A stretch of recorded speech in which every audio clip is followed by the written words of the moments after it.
ایک یہودی تھا جو نبی کریم صلی اللہ علیہ وسلم سے بڑا پیار کرتا تھا، بڑی محبت کرتا تھا، سرکار سے بڑا عشق کرتا تھا۔ اس کا کام کیا تھا؟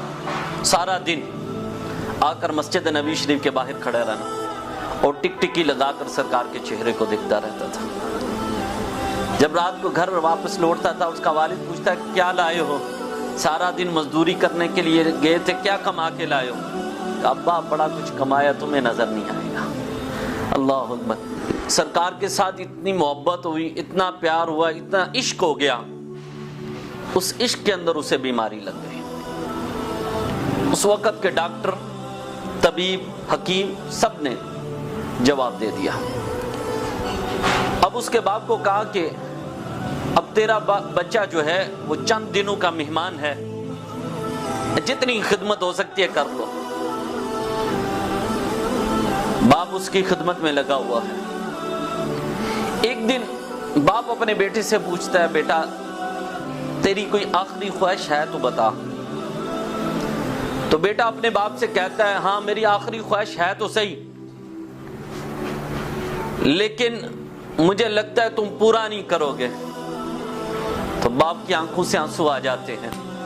کہتا بیٹا کیوں نہیں پورا کروں گا؟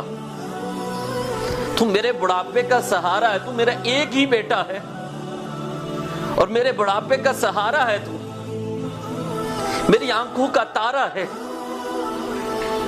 تو جب تجھے دیکھتا ہوں تو میں خون کے آنسو روتا ہوں، میرا کلیجہ منہ کو آتا ہے، اور تو کہتا ہے کہ میں تیری آخری خواہش نہیں پوری کروں گا۔ بیٹا بتا تیری آخری خواہش کیا ہے؟ میں ضرور پوری کروں گا۔ اللہ اکبر۔ اس بچے کی آواز نکلی، ہائے ہائے۔ ہم سب کی دل کے اندر یہی تمنا ہونی چاہیے کہ آخری وقت ہو تو ہماری زبان پر وہی بات ہو۔ اللہ اکبر۔ اس بچے نے کہا ابا میری آخری خواہش یہ ہے کہ میں محمد رسول اللہ سے بڑا پیار کرتا ہوں، بڑی محبت کرتا ہوں، بڑا عشق کرتا ہوں، مرنے سے پہلے پہلے دیدار مصطفیٰ کرنا چاہتا ہوں، سرکار کے چہرے کی زیارت کرنا چاہتا ہوں، اور کوئی تمنا نہیں میری۔ پہلے یہودی دا بھایا غصے میں آ گیا، کہنے لگا یہ کیا؟ جس سے ہم نفرت کرتے ہیں تو ان سے پیار کر بیٹھا، اس سے دل لگا بیٹھا، اس سے عشق کر بیٹھا۔ پھر جب دیکھا اپنے جوان بیٹے کو سامنے کہ تڑپتا ہوا کہ اب کچھ دنوں، کچھ گھنٹوں یا کچھ مہینوں کا مہمان ہے یا کچھ لمحوں کا مہمان ہے، چلو آخری خواہش اس کی پوری کر دیتا ہوں، مسجد نبی شریف کے باہر جا کر کھڑا ہو گیا۔ صحابہ نے پوچھا یہودی کیا بات ہے، کس لیے آیا ہے؟ کہتا ہے میرا بیٹا آپ کے نبی کو دل دے بیٹھا ہے، عشق کر بیٹھا ہے، محبت کر بیٹھا ہے، اور بیمار ہے بہت زیادہ، اب کچھ لمحوں کا مہمان ہے، اور اس کی تمنا یہی ہے، وہ آ تو نہیں سکتا لیکن اس کی تمنا یہی ہے کہ میں مرنے سے پہلے پہلے دیدار مصطفیٰ کرنا چاہتا ہوں، سرکار کی زیارت کرنا چاہتا ہوں، سرکار کے چہرے کو دیکھنا چاہتا ہوں۔ اللہ اکبر۔ تو صحابہ نے جا کر عرض کی آقا آپ کا ایک عاشق ہے، محبت کرنے والا ہے، پیار کرنے والا ہے، عشق والا ہے، بیمار ہے، اس کی آخری آرزو یہ ہے کہ آپ کا دیدار کرنا چاہتا ہے۔ تو میرے آقا کیا فرماتے ہیں؟ میرے آقا نے فرمایا صحابہ اٹھو، ہم بھی اس کا دیدار کرنا چاہتے ہیں، جو مجھ سے اتنی محبت اور پیار کرتا ہے ہم بھی اس کی زیارت کرتے ہیں، چلو صحابہ چلے دیکھ۔ اللہ اکبر۔ میرے آقا اور ان کے ساتھ صحابہ جم غفیر ہے، سرکار کی معیت میں صحابہ کا، اللہ اکبر۔ میرے آقا اس یہودی کے گھر میں تشریف لے جاتے ہیں۔ جب اس یہودی کے گھر میں پہنچتے ہیں تو وہ اتنا بیمار ہوتا ہے کہ کروٹ بھی نہیں بدل سکتا، لیکن میرے آقا کو دیکھتا ہے، عشق جوش مارا ہوتا ہے، اللہ اکبر، اتنی طاقت پیدا ہو جاتی ہے کہ کھڑا ہو جاتا ہے، ادب کے ساتھ سرکار کی بارگاہ کے اندر سلام عرض کرتا ہے۔ میرے آقا اسے سلام کا جواب عطا فرماتے ہیں، وہ عرض کرتا ہے آقا باقی باتیں بعد میں ہوں گی، مجھے پہلے کلمہ پڑھائیں اور مسلمان کریں۔ میرے آقا اسے کلمہ پڑھاتے ہیں، مسلمان کرتے ہیں، تھوڑی دیر کے بعد اس کی روح پرواز کر جاتی ہے۔ جب اس کی روح پرواز کر جاتی ہے تو میرے آقا جانے لگتے ہیں، تو اس کا باپ کہتا ہے یا رسول اللہ صلی اللہ علیہ وسلم یہ اب آپ کا ہے، آپ ہی لے کے جائیں۔ میرے آقا نے فرمایا ہم چھوڑنے والے نہیں، یہ ہمارا، ہم ساتھ ہی لے کے جائیں گے۔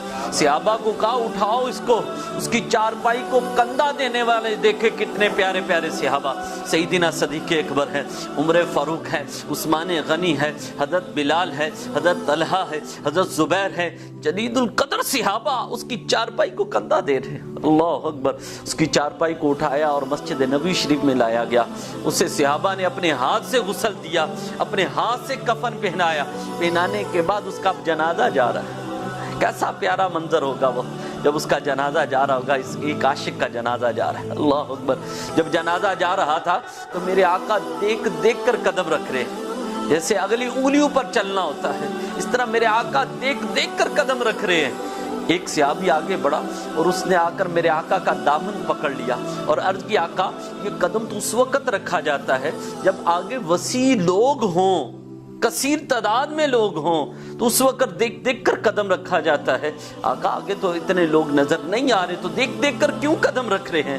میرے آقا نے فرمایا تجھے پتہ نہیں ہے یہ میرے عاشق کا جنازہ ہے، تو اللہ نے حکم فرمایا ہے سارے رحمت کے فرشتے اللہ کے سارے میرے اس عاشق کے جنازے میں آئے ہیں کہ مجھے جگہ نہیں مل رہی کہ میں قدم کہاں پہ رکھوں۔ اتنے اللہ کے رحمت کے فرشتے آئے ہیں۔ اللہ اکبر، اللہ اکبر، خوش قسمت ہے وہ خوش قسمت ہے عاشق، صحابی بھی بن گیا اور اللہ کے رحمت کے کتنے فرشتے اس کے جنازے میں آئے۔ ایک تفسیر کے اندر میں پڑھ رہا تھا کہ سید اپنا غازی علم الدین شہید کا جب جنازہ جا رہا تھا تو سید دیدار علی شاہ صاحب جاتے ہوئے بے ہوش ہو گئے۔ جب ہوش آئی تو پوچھا حضور بات کیا ہے؟ آپ نے فرمایا اس عاشق کے جنازے میں خود رسول اللہ صلی اللہ علیہ وسلم تشریف لائے ہوئے تھے۔ اللہ اکبر، جو سرکار سے محبت کرتا ہے، پیار کرتا ہے، آج بھی سرکار مہربانیاں فرماتے ہیں۔ جیسے غازی ممتاز حسین قادری کا جنازہ لگا لو، غازی علم الدین شہید کا جنازہ لگا لو، دیکھو کتنی دنیا تھی، وہاں پہ اللہ کے رحمت کے فرشتے بھی موجود تھے۔ اللہ اکبر، بات یہاں پہ بھی ختم نہیں ہوئی، میرے آقا نے اپنے ہاتھ مبارک سے اسے لحد میں اتارا اور جب قبر سے باہر نکل رہے تھے تو آپ نے فرمایا جنتی جنتی جنتی۔ صحابہ نے عرض کیا یا رسول اللہ کون جنتی ہے؟ آپ نے فرمایا یہ میرا صحابی جنتی ہے، عشق کرنے والا، محبت کرنے والا، میرے آقا کی مہر لگی اس کے اوپر کہ صحابی بھی بنا، اللہ کے رحمت کے فرشتے بھی اس کے جنازے میں شامل ہوئے اور میرے آقا نے مہر بھی لگا دی اگر کسی نے جنتی کو دیکھنا ہے تو میرے اس صحابی کو دیکھ لو، یہ جنتی ہے۔